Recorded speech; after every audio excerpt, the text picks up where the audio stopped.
Put the whoosy on the whatsy. Attach the whatsy to the whoosy. Connect the thingamajig to the thingamabob, and that'll make the whatchamacallit. Hello everybody, welcome back to Making Records with Eric Valentine. I'm still here in beautiful Vermont. It's not quite as much of a winter wonderland, but it started raining the last couple days, so it's kind of a muddy mess, but still beautiful, still wonderful. Today I'm just going to do another round of answering WTF questions. This will be round 5. I'll just, do as many as I can, crank through a bunch of those. I have this thing coming up in or somewhere in the area around London. I apologize about that. I put up a thing, an announcement about it, and I was saying it was in London. It's definitely not in London. And I actually sort of not prepared for this, but I don't even remember the name of the town. But it's a good, it's over an hour away from London, so I apologize for that. I'm just don't really know the local geography there around London. So, but I will be there, and you might be interested to know. I was talking about doing a Slash song. Everybody weighed in. It was a definitive winner there. Like by a long mile, it was By the Sword, the Andrew Stockdale track. So that's the one that I'll be doing a mixing demonstration of. It was cool to pull that up again and apply new things that I've learned to that and have it available for everybody to check out. So I'll be doing that and demonstrating the Unfair Child, the MPEQ1, the MPDI4. I'll be talking about all those products. I'm going to have Varicap cables there, and we're going to do a giveaway as well. So SX Pro really they go for it on these things, and so there's going to be live music there and food and drinks, and so we're going to give away an MPEQ1 at the event, and I'm going to give away 3 Varicap cables. So I don't know if what the status is with tickets or whatever, with that. But if you can make it, it'd be great to have people there, and it should be fun. And there's a possibility of walking away with MPEQ1. So there you go. So let's get into some questions here. I'm just going to pick up right where I left off in the list. Here we go. Okay, so Louis Tim Schwenk asked, what affordable but great sounding EQ would you recommend? I think there's, one really great option. Let me get my face back here. Oh, there we are. If you're looking for something that's going to be more powerful and be able to, carve and stuff, I would go for this Orban thing that I used for a long time, when I was starting out. I still use it occasionally today. Like if I'm trying to recapture the sound of some of the stuff that I did in the late 90s, early 2000s, I will use that Orban EQ. It's called the 672A, I think there's a letter on it, or 672B. Here it is. This is what it looks like. You can get them super cheap now. They're only a couple $100, and it's an 8-band parametric equalizer. So you have a lot more power and flexibility than you would in most other hardware EQs. It was kind of uncommon in that way for the era that it was built. That thing's incredible. I mean, I learned how to EQ stuff on that equalizer. So I would recommend that. I mean, there is definitely a bunch of really great options for 500 series stuff now and all that. There is, of course, the MPEQ1, but I'm not sure if I would put that in the affordable category now. I think that's currently retailing for $26.95. It's kind of a lot. So, but at the end of the day, the MPEQ1, that's really, the ultimate of equalizers for me. It's every bit as flexible and powerful as that Orban thing, and does a whole host of incredible stuff, and also has a cool mic pre in it. So there you go. That's a good affordable option for you, the Orban 672B. Okay, let's see what we got next here. Okay, do you use mid-side EQ a lot? I'm sorry, this is Jaron Simons. Do you use mid-side EQ a lot? And for what the most in general? Plus maybe some tips. Thanks, man. The only time I use mid-side EQ, generally, I'm trying to think if there's any exceptions here, but is when I'm mastering. There's, obviously the FabFilter EQ plugins have mid-side control. Some of the,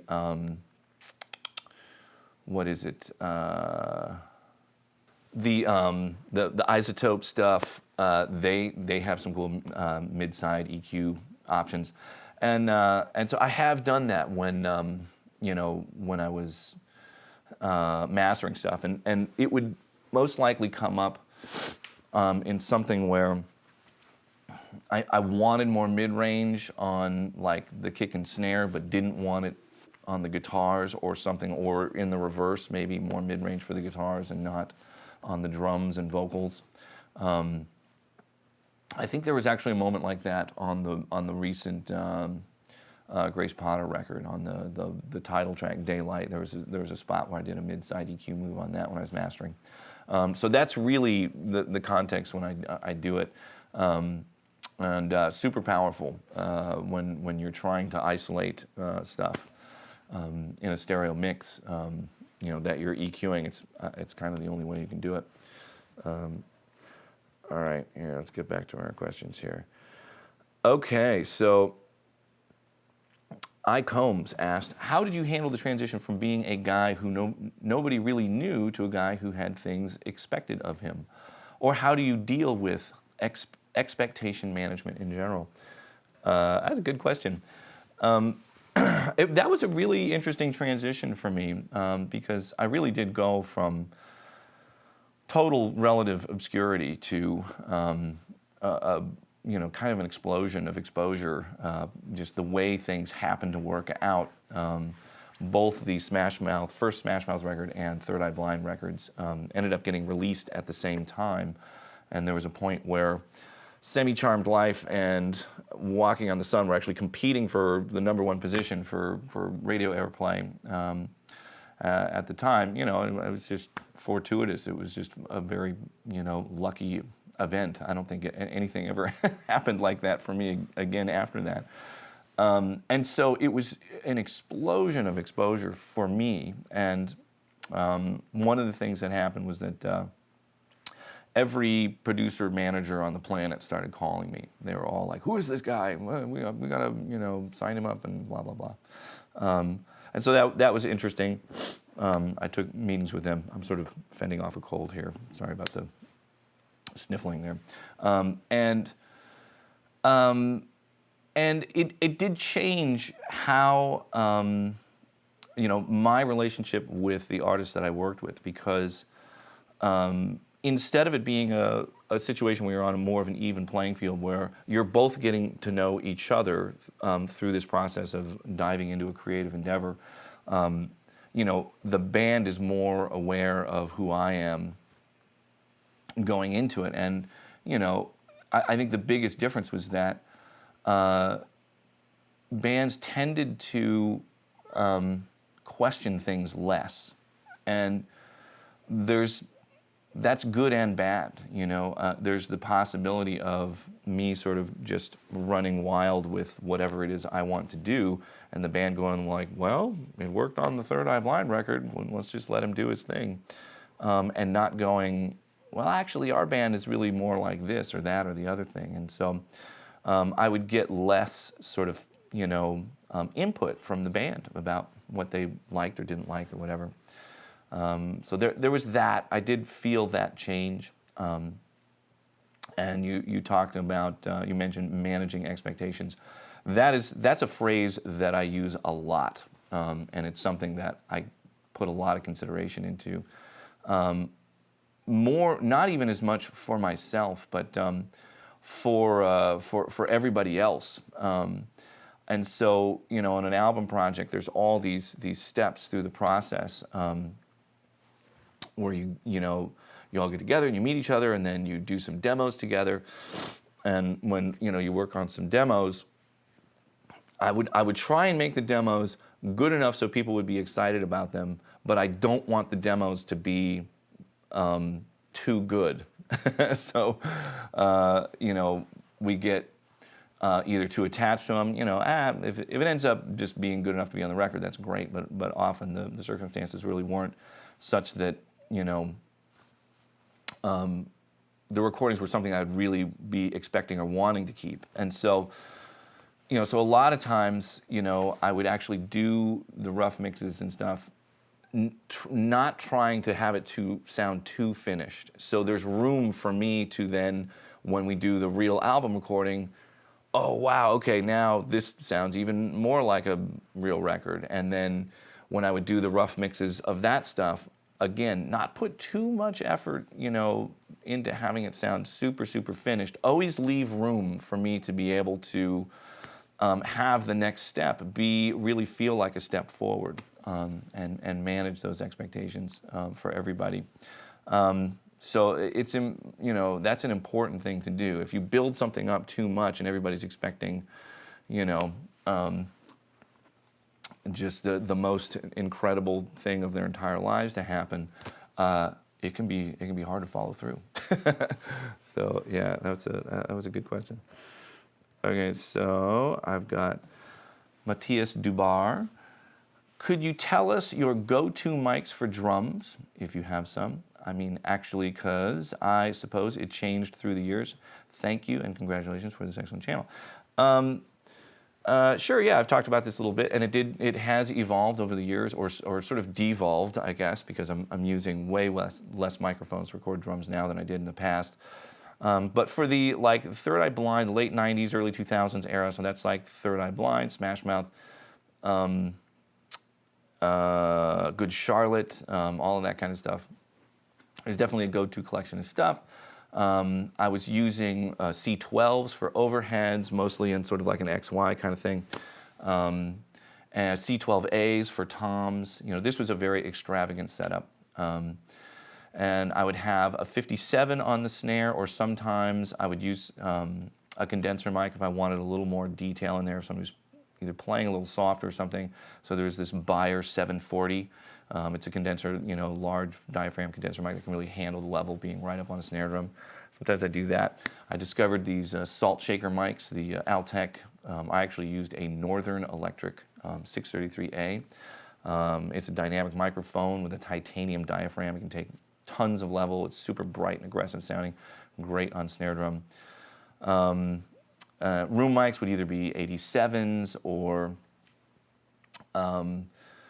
I really liked, if they were available at the studio, you know, M50s. I've talked about that a little bit.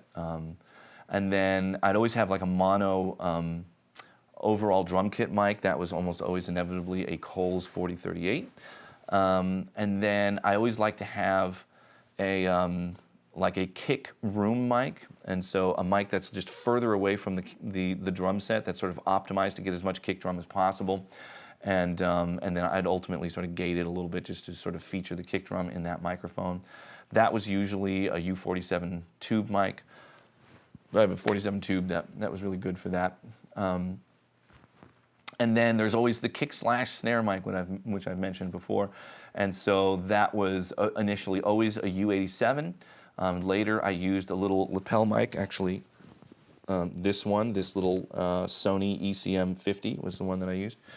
And there were times when I've done it with dynamic, you know, mics or ribbon mics if I want something sort of darker and knockier. But and so now, if I fast forward to the de-evolution of my miking, so I've done a lot of recordings now that is just one microphone. I love a Beyer 160. The specific one that I like is an original vintage one, the silver Beyer 160s.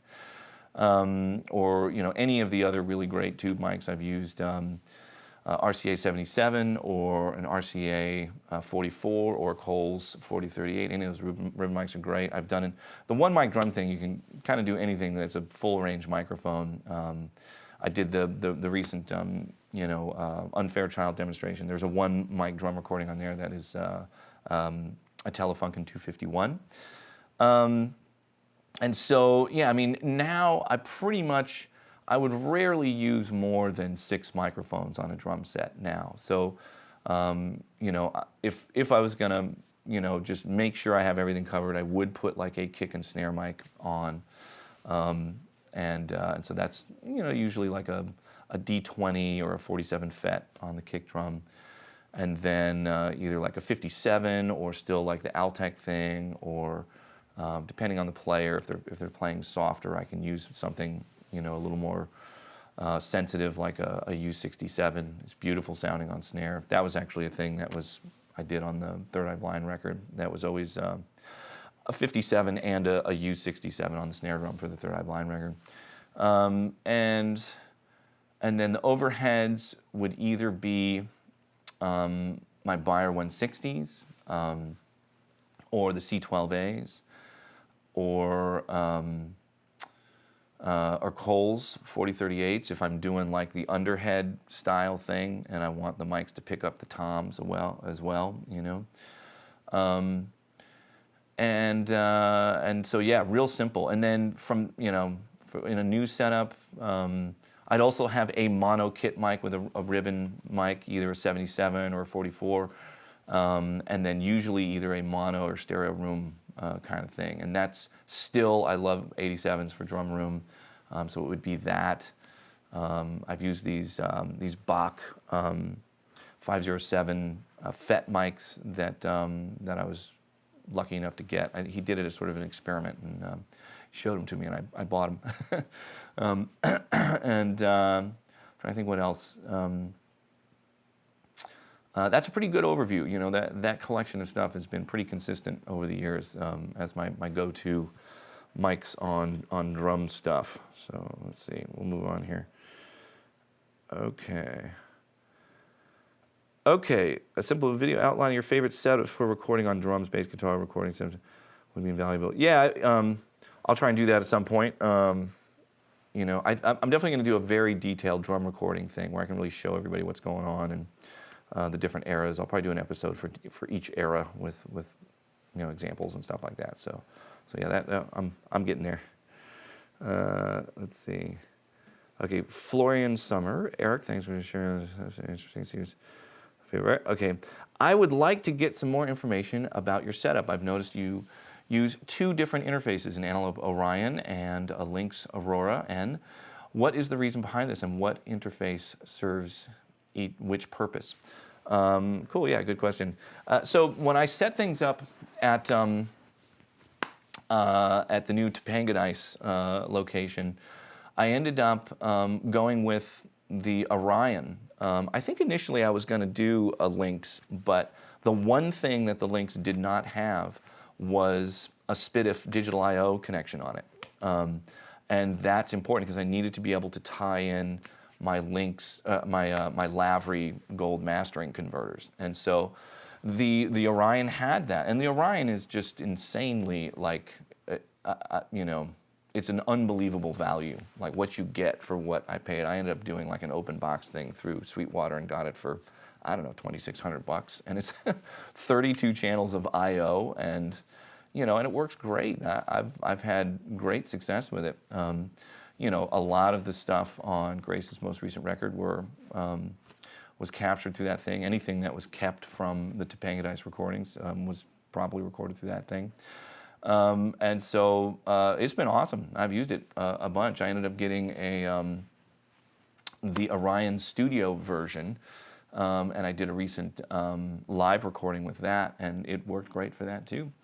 And so the reason I ended up getting the Lynx was that is when I built the passive summing mixer setup for mixing at the Topanga Dice studio. And so when I was getting ready to mix Grace's record, I wanted to be able to sum outside of the computer, and it would have been too complicated to have the Orion do dual purpose on that.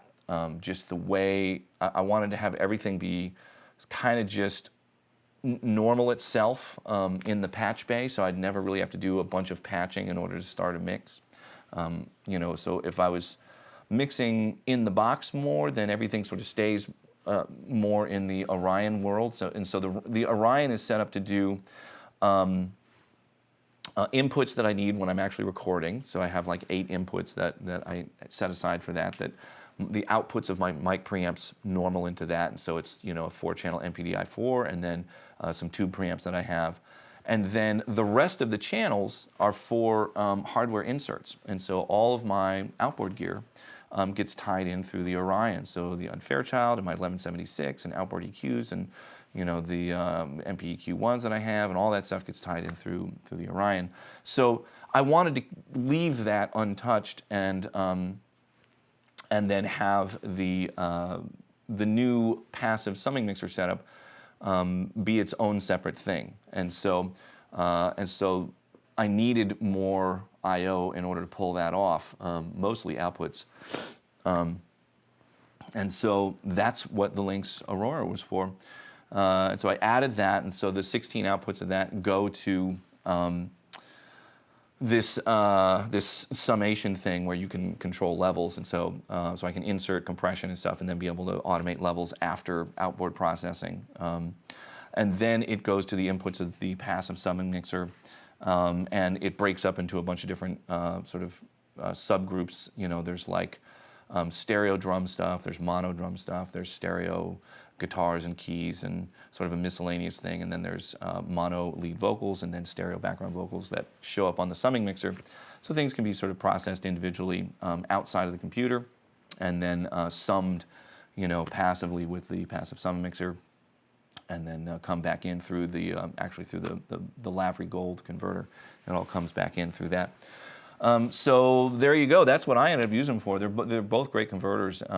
You know, to me, I don't feel like there's one that really sounds better or worse than the other. And I've been happy with both of them. They both just sound kind of invisible.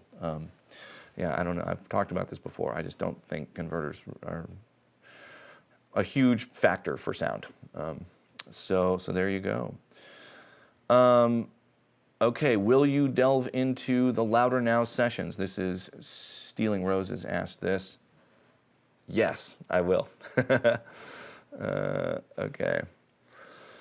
Alexander Common, can you recommend a good resource to get started building your own gear? For example, your analog summing box. Man, that's a good question. You know,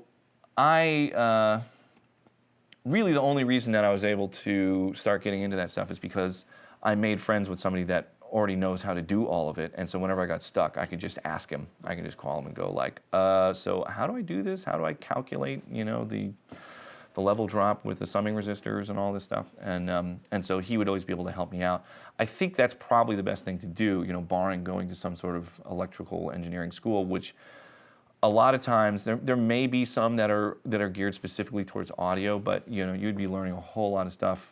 And now it's just a whole lot of digital logic and stuff like that. And so if you're looking for old school analog audio circuit design, it's a little hard to find. And I would recommend finding somebody that already knows how to do it, and try and see if you can get them to help you.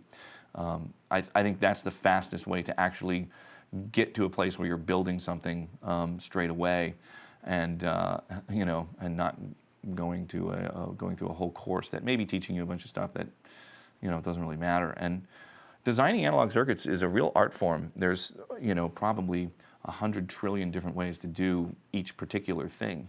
When you really look at how to design an amplifier, and how to then turn that into a mic preamp or an equalizer, and how to design a filter, and how all of those things work. There's a lot of different ways to approach those things and achieve a result. And so, you know, that's why some people love API versus Neve versus a Massenburg or an Undertone or whatever, because different designers have a different approach, and they can have a different, you know, a different set of tools that are available, the way they function, and a different overall sound aesthetic to them. And so, you know, if you can find somebody that is building stuff that you know, that delivers the type of functionality and sound that you're looking for, that would be amazing. You know, I wish I had a better straightforward example. But that's ultimately how I did it. Was finding somebody that was very knowledgeable and building a relationship with them, so I could go to them for help when I needed it. So there you go. Okay, so Tyler Queden, if I'm pronouncing that right. What are the most valuable qualities for an assistant to have during hectic tracking sessions? Okay, so who's your favorite drummer? What's the worst thing you can do when tracking guitars? Okay, I think I can remember all those. I'll be able to do all those in one shot here. Okay, being a good assistant, that's a really good question. For me, the thing that makes a difference between an assistant that is just another person in the room and another thing I have to deal with, and a person that is actually helping me on a session, is if they know what the process is well enough that they can anticipate what needs to be done next. So it's a given that they're going to have to know certain things about how I approach things, so they can actually be an extra set of hands that I don't have to supervise, to be able to go, all right, we need to record bass guitar with an SVT amp, and presumably I would have gone through this with them before, and they'll know where I like to put it in the room, and they'll choose the mic that I like to use on it and put it close to the right position. So by the time I get out there, everything is patched in, basically in the right spot. I can just double check everything and we're good to go. Especially when there's a whole band going and it's like you're setting up a bass guitar and a singer and a drum set and 2 guitar players. Like, there's tons to do, and it'll literally cut the time in half if I have somebody that knows how to do that stuff. So that's certainly the first part of it. The second part of it is being able to really anticipate in the process when to actually initiate doing those things. And so there can be times when you're in the room and the band and I are talking about what to do on a song. This is probably more in the overdub process, where you can go, yeah, man, maybe it would be cool to have shaker. And we're just sort of throwing around ideas, and by the time the discussion is done, the assistant already has a mic that I like to use for percussion, getting it ready, and there's a headphone box next to it. And so, like, as soon as you're done having the discussion, there's already a little station set up where you can actually start doing it, and being able to anticipate those things is incredible. And that's something that happens after somebody's, been in the room for, at least one full project, to be able to anticipate that stuff. And the other thing is the demeanor in the room. And, assistants, I would say it's safer to have a very, very discreet presence in the room. There are times where things are looser and it's, everybody's having a good time and it's fun and we're all friends and we all get to know each other. And so, the assistants can participate in the banter in the room and whatever. And that's great when everybody's comfortable with that. But I think it's probably more common that that's really more for the producer or primary engineer and the artists to engage in, and it's better for the assistants just being there, listening to what's going on, not necessarily participating in the conversations, because this sounds kind of dismissive, and there might be assistants that have a lot of great experience. I mean, I've had assistants that were so wildly overqualified, that I would be happy to have their input. For when I was recording at Toast in San Francisco on the Third Eye Blind record, my assistant was Jakir King. That's a gluttony of talent, And he was incredible because he was definitely one of those engineers. He had been, engineering a lot of his own stuff at that point. And so I knew it's like, okay, I need a cool bass setup in this little isolation closet. I knew he would do something great. Or I'd even say, like, I know what I would do on this, but let's try something new. Whatever, you might have a mic here that I don't know about, and so just do what you think is cool on that, So there's times where I can do that. But in general, like in the room, especially when there's creative conversations going on, you already have the opinion, multiple opinions of band members, the opinion of the producer, and potentially the opinion of the engineer, or potentially the opinion of a manager or a representative from the record company in the room. That is a lot of opinions to negotiate in a room. And the last thing you need, even if you're right, even if you have the best idea in the room, is yet another opinion, because it can really confuse things and derail stuff, especially for the producer if they're really trying to navigate the band, gently sort of pull them in a particular direction, and there's another voice in the room that's going like, yeah, well, I think it would be cool to do this. It's like, could you just not say anything right now, because I'm really trying to get them to do this other thing, So I think it's important to really be respectful of that sort of a creative conversation that's going in the room, and recognize that if there's a producer in the room, the band hired that human being to give their opinion about creative choices. Period. In the end. That's what's happening in that room. And to unless it's actually invited by the band or the producer for an assistant to contribute creatively, man, you're just undermining the creative presence of the person that was hired to do it. So I know it may be hard at times to not give creative input if that's something that you really feel a lot, but it's really, I think, can derail things and can be super disrespectful to throw that stuff around if it's not asked for. So there's some thoughts about assistants. That's a really, really good question. Oh yeah, favorite drummer, super easy, John Bonham. There you go. Worst thing you do in tracking guitars. I think anywhere along the way, I think there are catastrophic failures. If the guitar is painfully out of tune, it's that can just render something totally unusable.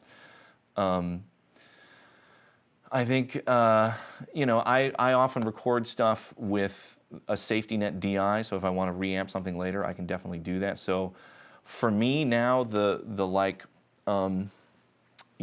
urgency of getting a perfect amp sound is reduced a little bit, but I do like to try and get it right in the first pass, just so I'm not doing everything twice and wasting more time doing stuff. And it's better to have the sound as close as you can while you're tracking, so the player actually is playing to the sound that they're hearing, because it can really affect how they play. I would say being in tune is definitely super important. Because even if you have the DI, there's no fixing it. You're definitely redoing that guitar if it's too out of tune. So that's probably number one. And I find that, I'm trying to think if there's anything else that's really that catastrophic. I mean, yeah, everything else I think is more recoverable. I mean, even if you have a speaker cabinet that doesn't sound great, if you have a shitty sounding speaker cabinet, it's very difficult to get a great guitar sound. But EQs are getting so powerful now that I feel like you can EQ match your way into just about anything. And then, obviously the amp should sound good, Another problem can be if there's a lot of buzz or noise. If you have, a single coil guitar, got a lot of buzz and a hum in there, that can be a huge, huge problem. I actually, on the Lost Prophets record, built a Faraday cage because they wanted to use single coil pickups. They wanted to use like P90s and stuff for all these super high gain guitars, and there was just no way that was going to happen without being able to isolate their electromagnetic environment. So I did that on that project. It would be a huge problem because every time there's a chord sustaining out that they're holding, it just would sort of decay into this giant buzzing sound. So that's certainly important. Grounding is really important with the amps. If you're using like a DI at the same time, getting the grounding right, just knowing how that works and avoiding ground loops, or if you're using multiple amps, getting the grounding right on those, that can be really, really tricky at times. So those are all things that can be super problematic with recording guitars. Grounding on amps, I always use a DI and go to reamp boxes that have ground isolation switches. That I've found is absolutely the best way to deal with it, because you get full ground isolation on all of the amps. Keep them real quiet. Using ground lifts and stuff is definitely dangerous. You can definitely electrocute somebody. So there you go, guitar stuff. Okay, so that was those three. Okay. Okay, question. What advice can you give to early middle career stage mixing engineers for being more productive and growing their client base? Man, that's a tricky one. I really feel like for me,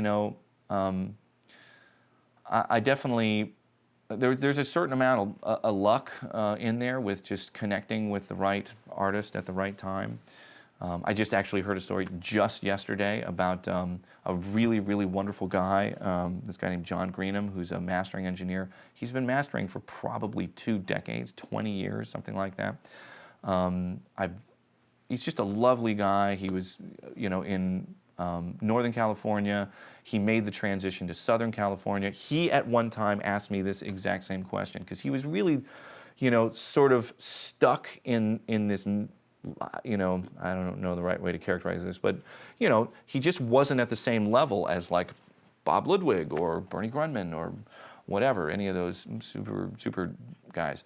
And he was no less talented, he did great work. And so it was really just like connecting with the right artist at the right time and, and just continuing to make connections with people. Well, guess what? That happened for him. I heard this from a friend of mine. I actually haven't confirmed this. I'm going to confirm this right now if I'm going to actually say this. Hold on. Okay, confirmed. So my good friend John Greenham mastered the Billie Eilish record, which is insane. It's kind of, it's the biggest record of 2019, and they're about to, get a truckload of Grammys for that thing. So, I would say, persistence is probably the most important thing, to just keep connecting with people. And, if you're really continuing to really apply yourself, I think that's probably the most challenging thing is if you feel like you're continuing to work in somewhat relative obscurity, and sometimes it can be less inspiring to really apply the best of yourself to everything if you don't feel like it's going to be heard by a lot of people or it's not being acknowledged. But, if you are always putting the absolute best of yourself into everything that you do and anything that comes your way, it gets elevated, as a mixer. I always, felt like if you bring me a crappy recording, I'll make it good. If you give me a good recording, I'll do my best to try and make it great. If you give me a great recording, then I'll, take it even further than that. I always believed that what I do has a value and will elevate everything that comes my way. And so I always had that expectation for myself, regardless of who the artist was or what was going to happen with it or whatever. It was really mostly a challenge for myself to satisfy my own need to elevate anything that I put my hands on. And I think if you apply yourself in that way to everything that comes your way, you will connect with the right artist at the right time eventually, and you'll have your Billie Eilish moment. Or for me, it was like the Smash Mouth and Third Eye Blind moment. And at the end of the day, that's the most powerful way to connect with more people. It's kind of ironic, it's one of those catch-22 things, but after those couple of records, which were really just me being in the right place at the right time and being ready to walk through the door of that opportunity or those opportunities when they were presented to me, because every inquiry I get is because of records I've already done at this point, So be your best self, and it will connect. Okay, here we go. Sven Horleman, if I got that right. Okay, the inevitable. This is somewhat timely because it's right after the T-Ride episode. You seem to have recorded some tracks with T-Ride, kind of second album. Could you, as diplomatic as possible, say something about the possibility of them ever being released? I can't imagine you doing a remix remaster of those tracks and say release them through Bandcamp digitally. Cheers from Germany. Okay, yeah. And some people have asked about this more recently in the comments on the T-Ride Zombies from Hell episode. So I suppose I can elaborate a little bit more on that. So, it's a little bit complicated. The T-Ride stuff is definitely all really controlled by Dan at this point. We worked on the project together, but it was really his band. He started the band. I joined the band. I certainly feel like I contributed to it significantly, but ultimately it's his band. And so when we parted ways, everything reverted to totally under his control. I did do the T-Ride episode. Not sure what's going to happen with that. We'll see. Because I haven't spoken to Dan for 20 years. It's been a long time. And our parting of ways was not super awesome. He sued me, and it was not fun. Sadly, lawsuits are just unbelievably destructive to friendships, and they're very, very difficult to come out the other end going like, all right, cool, glad that's over. Man, awesome, can't wait to hang out with you. Like, it doesn't work that way. They're so excruciating, and they inspire the worst in everybody. Just the way they're structured, the way the whole thing is structured, because I believe a lot in incentives, and people will fall down the path of how they're incentivized. And the way the system is set up, the lawyers are incentivized to make things more contentious because it creates more opportunities for them to make money. And so that's how the system is set up, and man, does it work. Boy, you get to the end of that, and it's like you never, ever want to talk to them again. And so it's been like that for a long time between us. I actually don't really know that much, how he feels about it at the end of it, but there was one final elevator ride out of this law office when we were done mediating a settlement between us, and I just couldn't even look at him. I was so done. But a lot of time has passed, and I'm going through this sort of reflective time and really enjoying archiving, the last 30 years of my life making records, and so it's I don't have enough time has passed that I don't have any sort of lingering resentment about the whole thing. It is what it was, and ultimately it didn't really change anybody's life that much. So I don't know. We'll see. The other real sort of big issue, like even if like Dan reached out to me and was like, hey, we should do this or whatever, and he wanted to do it, the other real issue would be me having the time to do it, which I definitely just don't. My family is about to go on the road, and I'm going to be in a bus for the next year, probably on and off, and so my life isn't really set up to do a lot of stuff like that. I do have a music project planned that I'm going to sort of sneak in around other things, but it'll be a little more flexible. And so the other thing that I would say about the second record is that when we finished touring after the first record, and there was an obligation to make a second record, it started off, I would say, with some good energy there, and we were, still kind of inspired to try and, make a second record that would be pretty wonderful or whatever. But it sort of degenerated, and I think Dan's enthusiasm and inspiration for the whole experience was definitely hindered by the whole experience of just dealing with the record company and dealing with managers, and the experience was not super enjoyable for him, and he was pretty disillusioned and pretty jaded. That was at least my sense of it, coming out the other end of it. And so there was a certain point when we were working on that second record stuff where he was really just kind of going through the motions, in my opinion, was not super invested in it. And so I think there is some stuff in there that's pretty cool and you know, is you know, reasonably inspired. There's some stuff in there that was really just him trying to like fulfill an obligation to deliver some songs to the record company that I don't think he was really that invested in having them be particularly great.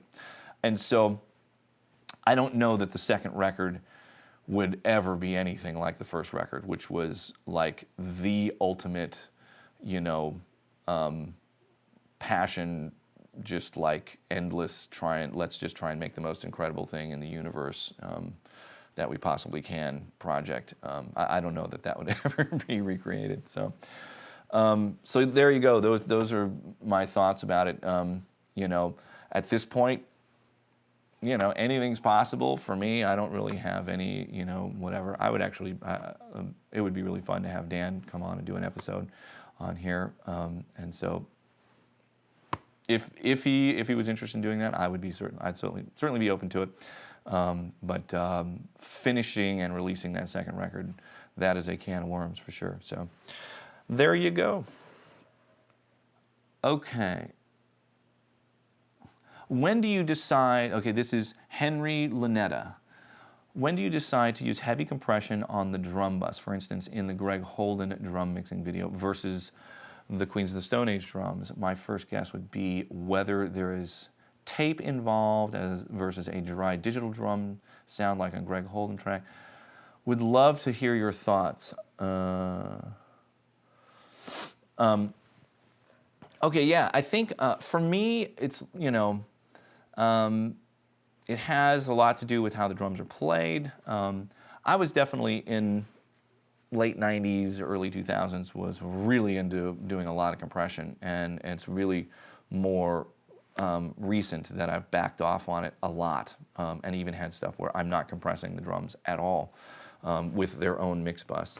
And so the drum mix bus compression thing is more like a, you know, modern rock drum sound kind of thing for me. And so I think it has a specific application for me. So if I'm doing something like Good Charlotte, Lost Prophets, All American Rejects, even the Third Eye Blind record, that those are definitely compress the drum mix type productions for me, or mixes for me.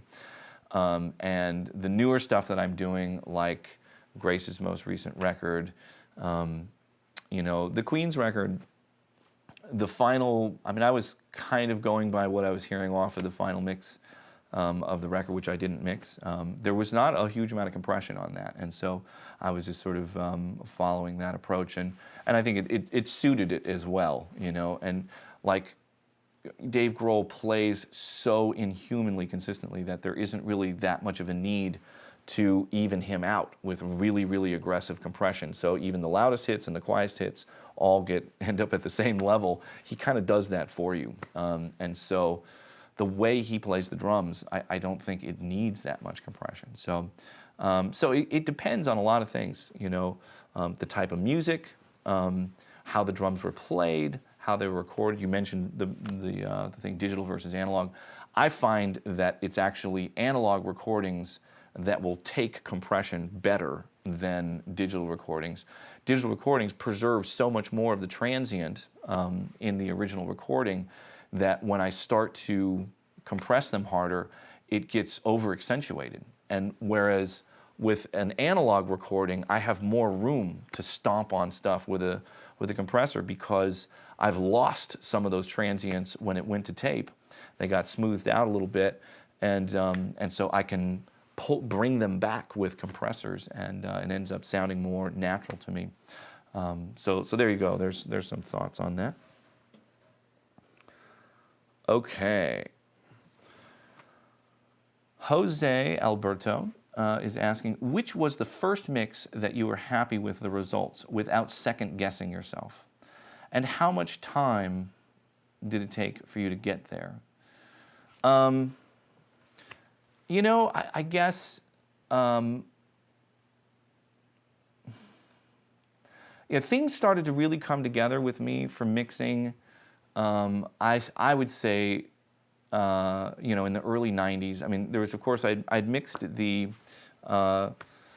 T-Ride record, and there was some good results there. But that record, I was using a lot of tricks that were making the mixing, that was making the mixing easier for me, and they're tricks that I couldn't use on every project. Like the kick and snare were entirely samples, and so if a band wanted to come in and record, and just record their drummer and not use samples, then what do I do? And so it took a little while after that for me to really get my skills together in mixing live recorded drums in a way that, ended up sounding the way they did on like the Third Eye Blind record. And there was some stuff along the way, oddly enough, because I think this record ended up coming out later, on a later album. But one of the first mixes where I really felt like what came back sounded like what I always hoped and imagined was I did one song for Joe Satriani, and it ended up coming out on an album later. It came out on the Crystal Planet album. I recorded it for, I think, what ended up being a self-titled album, which was the one before that. But then it didn't get used there, but it got released, and he used my mix of it. The Crystal Planet album, it's this song called Time. And that mix, was definitely a turning point for me. If you listen to that, there's a lot of tricks on there that I ended up using on the Third Eye Blind record, and I think it was something that I played for Stephen Jenkins as hey, this is what I can do, kind of thing. And that was mixed at the site. It's the same place where I ended up mixing the Third Eye Blind record. And yeah, that was a pretty, significant endeavor. It's a huge console. I was syncing 2 tape machines, and I brought all of my outboard gear. It was a huge, massive setup, and I worked on that mix for probably a couple days. But it ended up in a place where it really felt like what I wanted it to feel like. The snare drum has really a wonderful impact to it. It's actually me playing drums on that song. And I got to do my more sort of Bonham-y drum miking stuff, and it actually really worked on this, where there's the mono room kick drum mic that's being gated to sort of open up the sound of the kick drum, so it's not just this click with some low end attached to it. And so I think that's a good example of one of the first okay, I think I know what I'm doing here, because there's no samples on those drums. That's all just my drum recording. So there you go, and it took a long time. It took a couple days for me to get there. There were some interesting dramas along the way. I was trying to find a mixdown deck that sounded as good as I had hoped, and they had a cool mixdown deck there. They had a Studer, but I was more used to using the ATR 102s, and so I had one of those, but it was set up with a 1/2-inch head stack. I'd rented it from Stephen Jarvis, and I'd always been told that 1/4-inch was punchier, and I was having this issue where once I recorded it onto the 1/2-inch machine, it was losing some of that impact, and so I had Stephen bring over a head stack and all the little rollers and stuff to convert it to a 1/4-inch machine. I printed that mix to 1/4-inch instead, and it was definitely punchier sounding. It was really interesting that actually made a difference. But it did. It was cool. Okay, moving on. Ripley Sterling, when you're working on any number of songs for one artist, how often are you moving from one song to the other? How often do you work on one track for a few hours, then go to another and another, etc.? Or do you try to stick to one song until it's basically done and move on to another one? There's different, different parts of the process. So when I'm tracking the whole band, we are just going through the songs, and I try and organize those so basically whatever drum setup is going to work on a particular song, I try and group those together because changing the drum sound can be the most time-consuming for me. And so I'll group similar songs together so I'm not having to change things so much, maybe just adjust the tuning of the toms a little bit for the key of the song or whatever. I can stick with the same miking. And then we just march through the list of the songs and do the whole thing.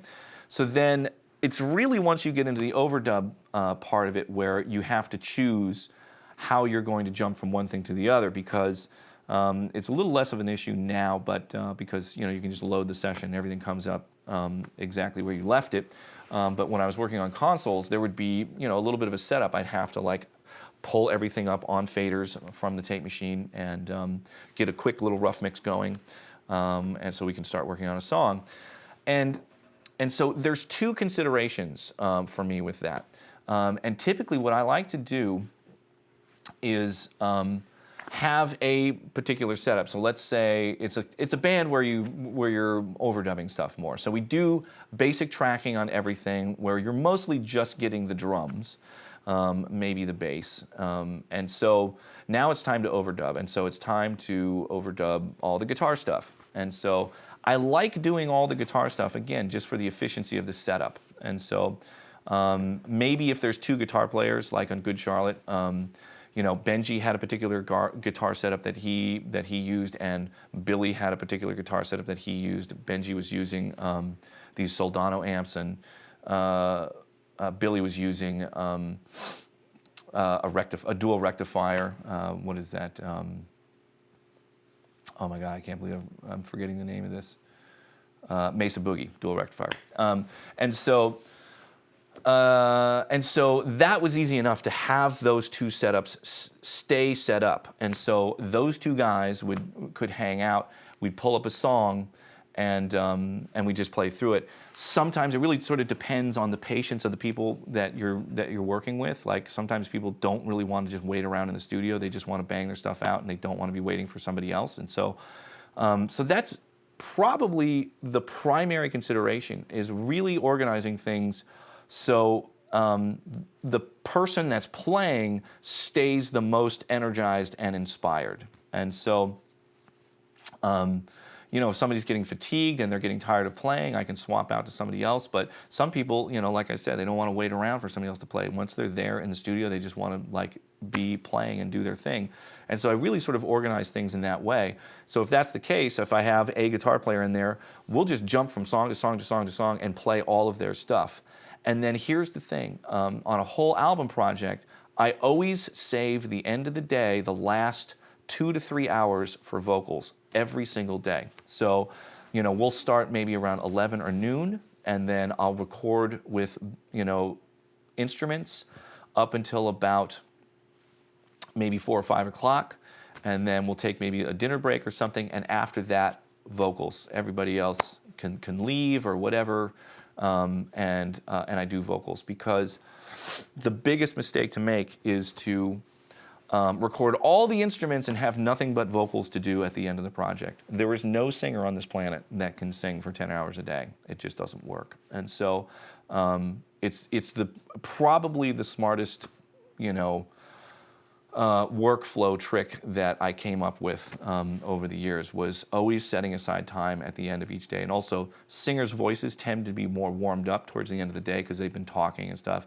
Trying to do vocals first thing at the beginning of the day, right after a singer wakes up or something, never works well. And so just grab them late afternoon, early evening, sing for maybe 2 or 3 hours, and you're done. And so that's the way every day would go. And when I have that person in front of me, I would just jump from song to song as long as we're getting through stuff. So there you go, workflow stuff. Okay, so we got Ray Garza. What's your favorite sounding recording? Not favorite record, just the one that sounds best to you. Also, it might be a tough order, but can you go over a song on that first Third Eye Blind album? Okay, favorite sounding record. Man, there's a lot that I really love for different reasons, different types of recordings. Obviously, there's no, I'm sure everybody's aware at this point that I'm a fan of Led Zeppelin. I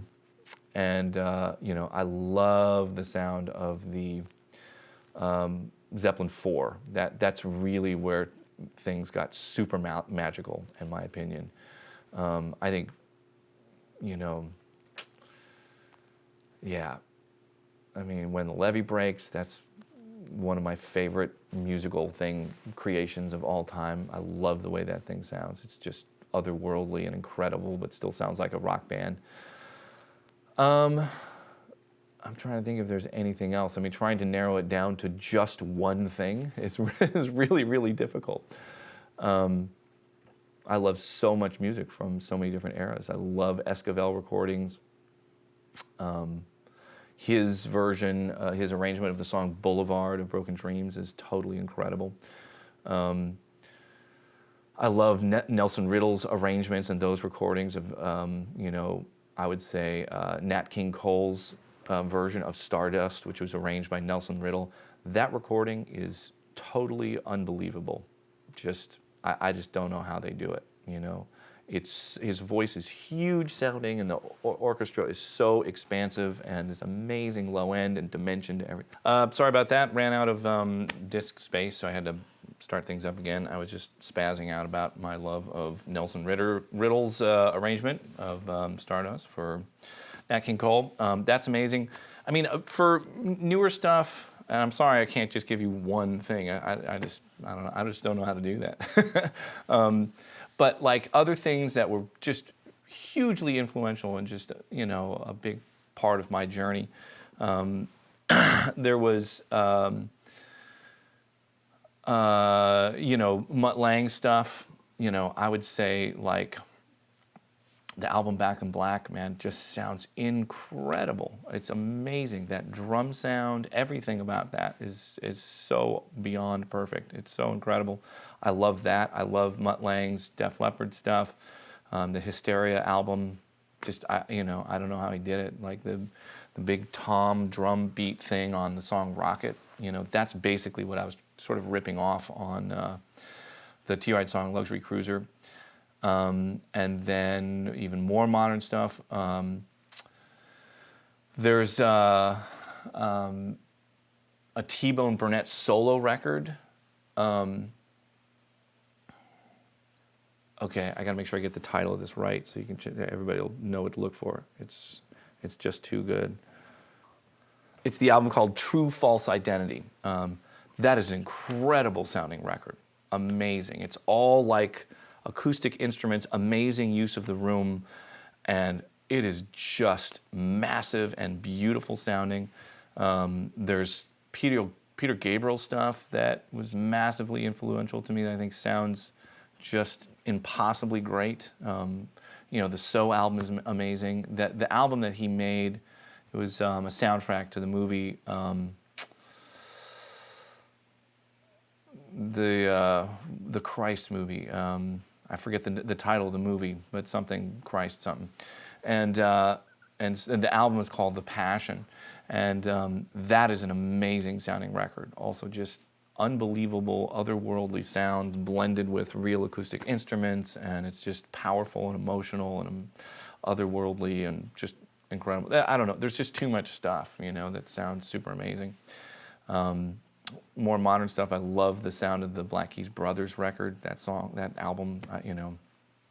That something really connected just on that record. That is so special. Really, really incredible. So yeah, a lot of great sounding stuff out there. Let's see, was it? Okay, yeah. I'm working on it.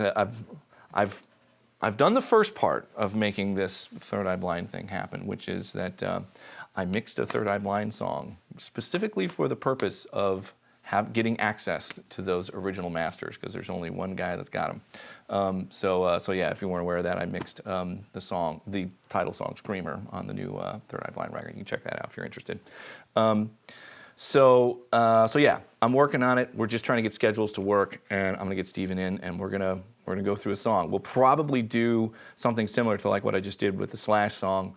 I'll post an announcement about it, let people through comments essentially vote for which song they want us to do, and we'll fucking do it. All right.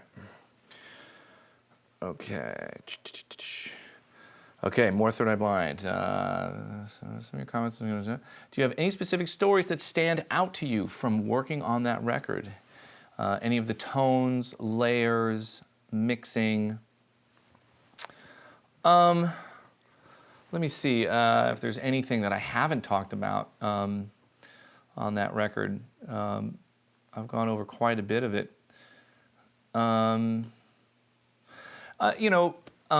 One of the songs that is kind of unique on the record is the song "I Want You," because that one was really just Steven and I working on that song. It's more programming. It's based on a drum loop. And I think the drum loop's from an old Tom Scott record, the jazz saxophone guy. And then us just layering stuff on top of there.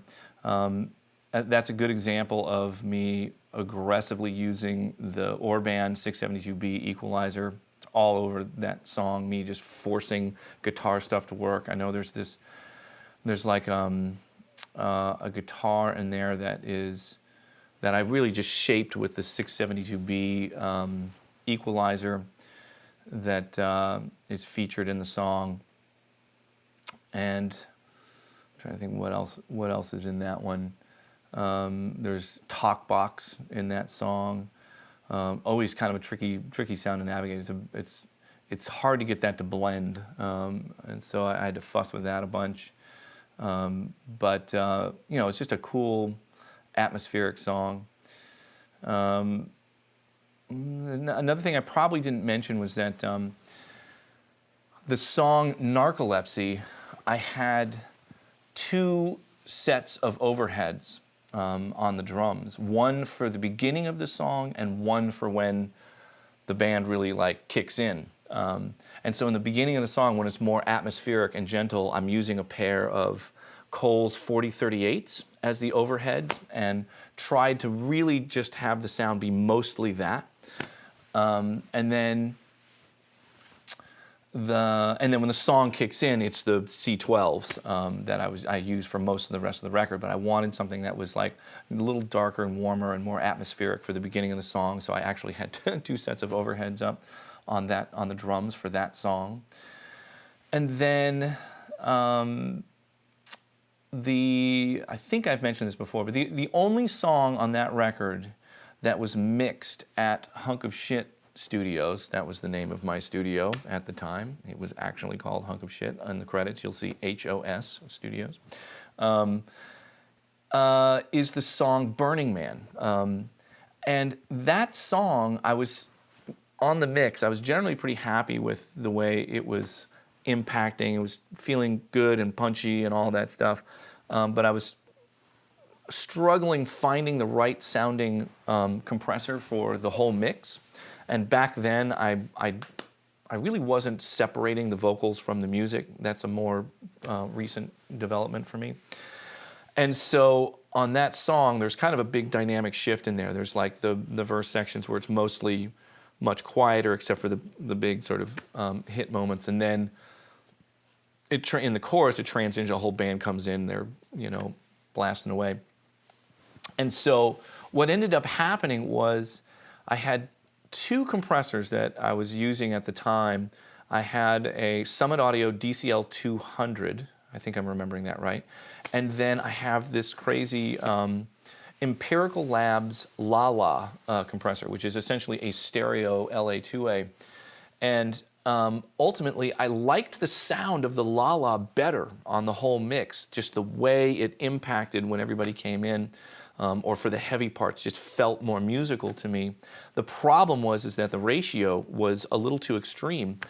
And so when the heavy parts would come in, it was compressing too much. And so, it's an opto limiter. And so there was really, there's no, all there is a gain reduction adjustment. There's no attack, there's no release, there's no ratio, there's no nothing, just a volume knob and how much compression you have. And so a part of that mix was me having to actually manually automate the amount of compression on that. So in the big heavy, I had a mark for each section. And so when the heavy section would come in, I would just turn down the gain reduction knob a little bit so it would let a little more of it come through and not over compress when the band got really loud. And it ultimately ended up feeling really good. That's one of my favorite mixes on the record. Mixed on a 32-channel Neve 8038, the console that I bought, or I guess T-Ride bought with their the album budget, from Hollywood Records. So that console ended up being in a hunk of shit recording studio, and and so that was the console that was used for mixing that song. It was one of the simpler songs. There wasn't too much stuff on it, so it fit on that console okay. A lot of the other songs got a little bit too extravagant, and I ended up going to the site to mix the rest of it. So I don't know, there's some stuff I don't think I've mentioned before. Okay, what tips do you wish you knew when first starting your career as a record producer? Wow, another good question. One of the things that's really important to be aware of, and it's maybe less significant now just because the nature of the business has changed so much, but if you're actually being hired to produce something, typically it's standard to get producer royalty points.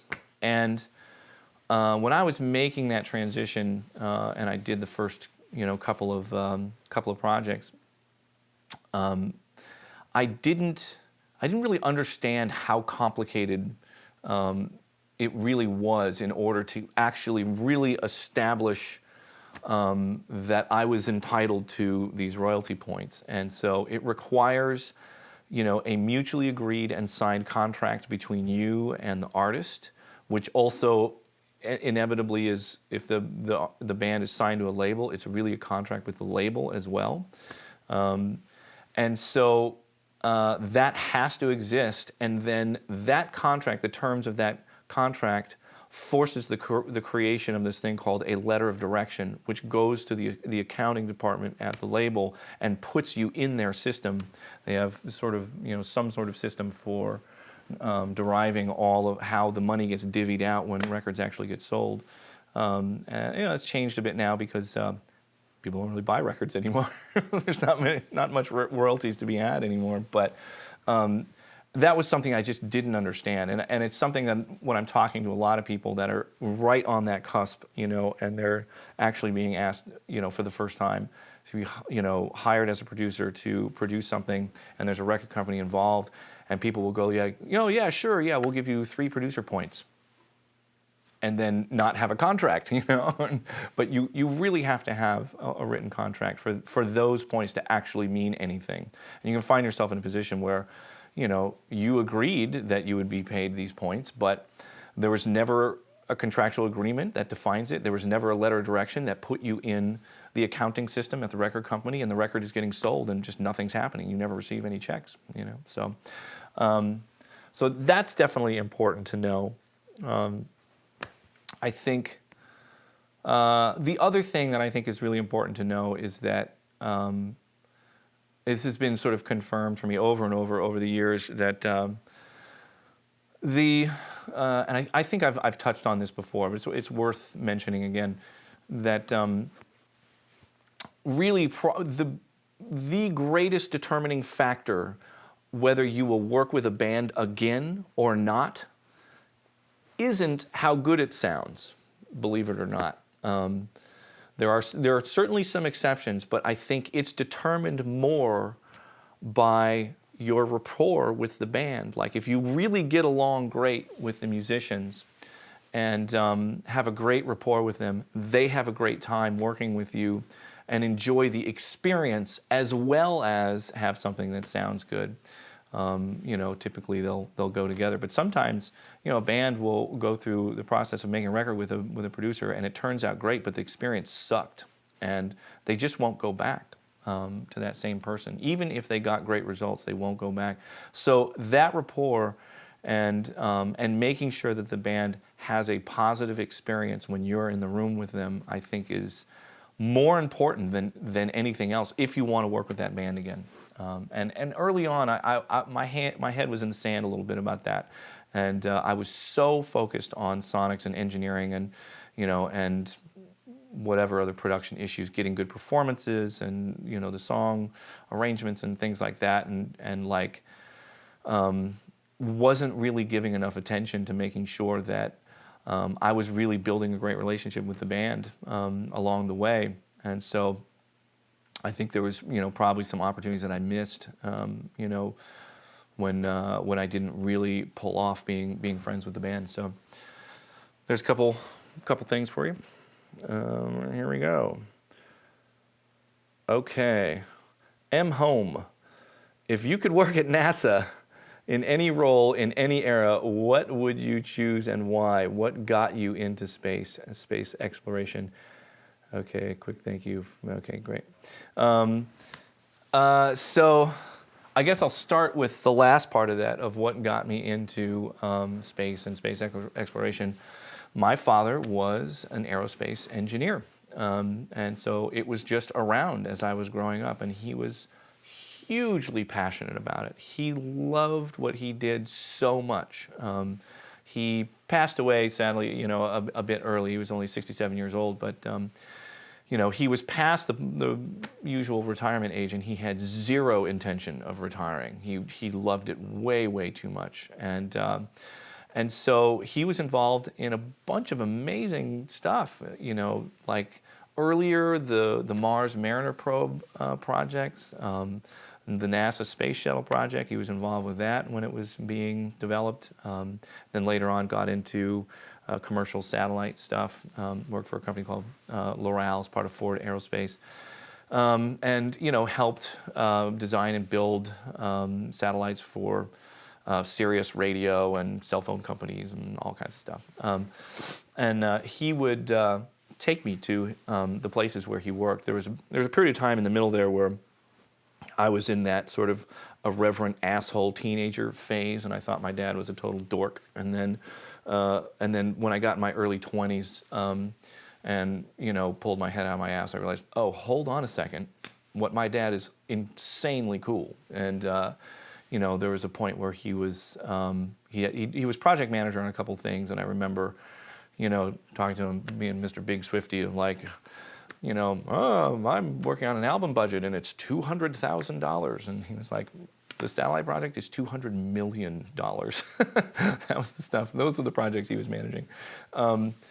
And so I would go to the facilities where he worked, and I checked out this one, this building that they used to test the antennas on satellites, and it was basically an airplane hangar. It's a room the size of a football field that was, had a 100-foot ceiling. It was this massive building.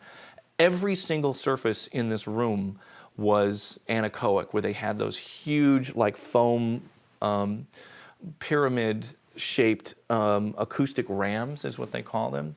And it was crazy. You would walk into this space, a room the size of a football field, and hear zero echo at all. It was so bizarre to be in this room. And in the middle, there's this giant pedestal where they would mount the satellite and test signals to and from it to make sure that everything was working right. And that was really my father's specialty, was aerospace communications. He built and designed circuitry for sending and receiving signals to and from space. So that's how it started, unquestionably, was through my father. And if I was going to, it's kind of the obvious answer, but like being a part of the Apollo 11, mission would be unbelievable. The first time we actually landed on the moon, there's a lot of people think that it didn't happen. I've actually talked to my dad about it a lot. He had a very high security clearance. He told me crazy stories about going to E-Systems and all these, CIA technology places and stuff. He says we did actually really land on the moon. So there's one man's opinion, my dad, who worked in aerospace. He said there'd be no way to keep it secret all these years. There's too many people involved. So that's what I would have done. I think that is just one of the most extraordinary achievements of humankind, that whole endeavor. Just working with what they had available at the time and what they achieved with that mission is just totally mind-boggling and totally incredible. I couldn't imagine being involved with something more extraordinary or special than that. But cool, thanks for the aerospace question. I love those. Okay. Okay, let me make sure I get to the top of this one. So this is Andy G. Loner, quick one. You once said you love how tape transforms treble into presence, I think is what he's trying to say. Is it about the Scully you use or tape machines in general? For example, on drums, is there a magic trick to it? For example, send the source with bit boosted high end onto slower running tape, 7.5 IPS, but hit it hot to get present. Okay, so we'll start there and then I'll come back and figure out what the next bit is. Yeah, so each tape machine has its own sort of personality to it, and they all do it to a certain degree. Some just more than others. So like the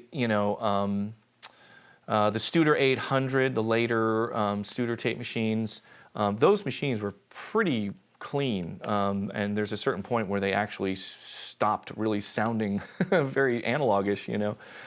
There's still a fair amount of color there, but certainly nothing like what the Scully does, or the original J37, or my Ampex MM1200. Any of those machines do, and they all do that thing where basically the transients and the spikes of level in the high frequencies that energy gets transformed into overtones, and so it's less pokey and sort of more broadened and sort of brighter sounding if you do it the right way.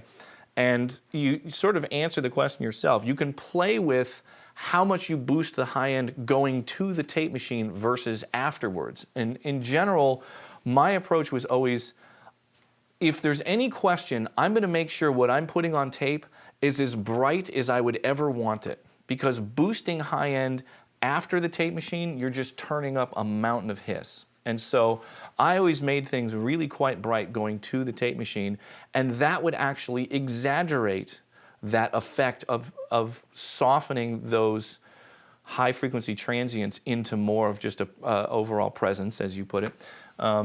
So yeah, I would definitely, in general, boost more high end on the way to the tape machine, and then I can make up low end afterwards very easily with EQ without, turning up really audible noise.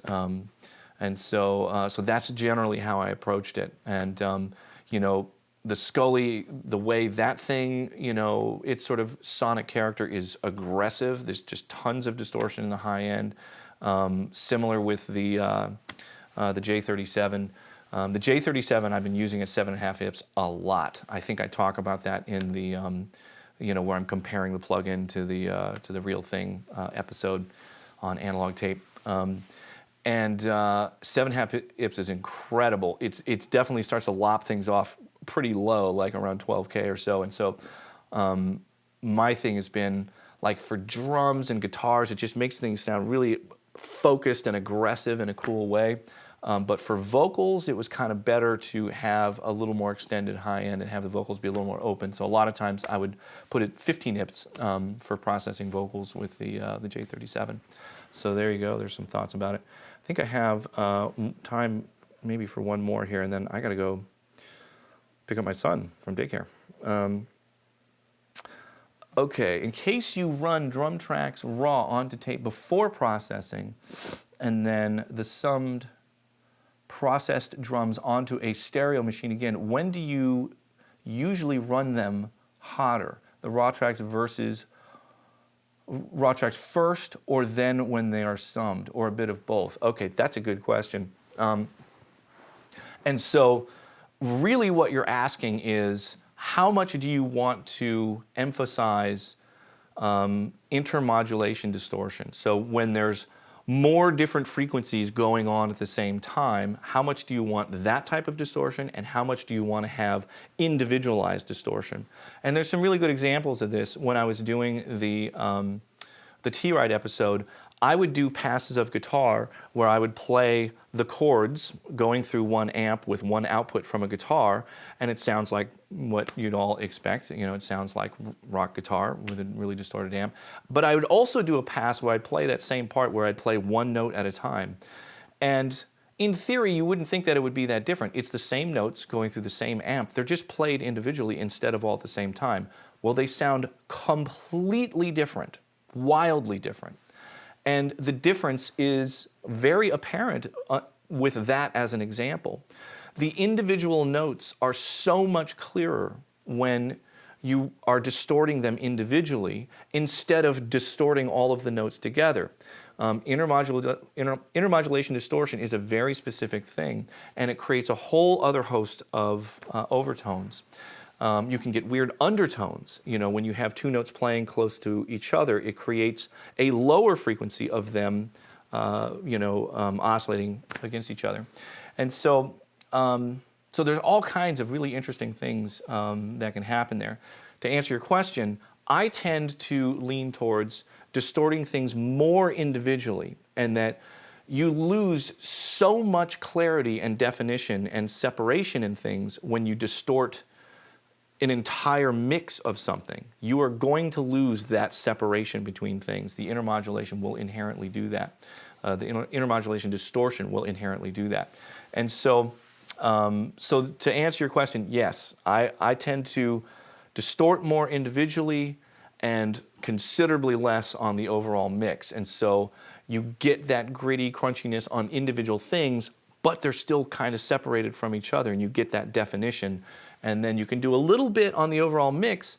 The benefit of doing it on the mix is that it glues things together. So if things are feeling too compartmentalized and don't blend together enough, a little distortion on the blend of stuff automatically will just make it all sound like it's coming from the same place. So really, really good question there. And then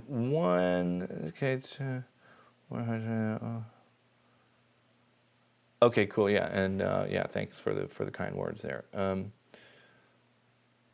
Okay, I'll do, this will be the last one. Nolan Mason.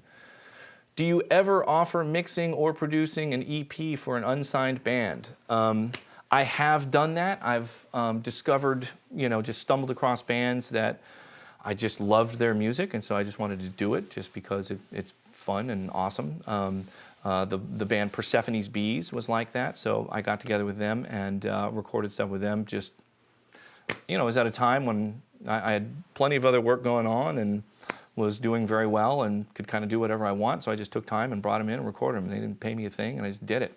I did that at one time with Death Ray for their second record because I love that band and I love those guys, and they're just wonderfully creative, and it's an opportunity to just do something that's really cool. And so their second record, which I believe is called Believe Me, I just literally said, come in, I got this crazy EMI TGI console up and running and a Scully tape machine. I just want to see how this setup's gonna sound. Let's make a record, and we did it. They were not signed at the time when we did that. So I do it. It's less common now because I'm not as much in that mode, and so so if you're fishing around for an opportunity to have mix an EP for you, unfortunately I just don't have time to do it. And so I apologize that I don't even think I could consider it, but I have done it. I've never really been motivated simply by career opportunity or money. I just do whatever is going to bring joy to my life. And if there's an unsigned band that's going to, be an amazing, fulfilling experience for me, I would damn well do it. So, so yeah, there you go. It's definitely happened. I'm not really available for doing that kind of thing right now, but I love doing that. It's really fun. Okay, I'm out of time. I got to go get my son. Thank you so much for all the incredible, thoughtful questions. As usual, there were some really good ones in this batch that I had to actually really think about. And I'll just keep going and keep doing stuff. I think I'm gonna be able to keep up with an episode each week right now through the end of the year. And so I will see you next time. Bye.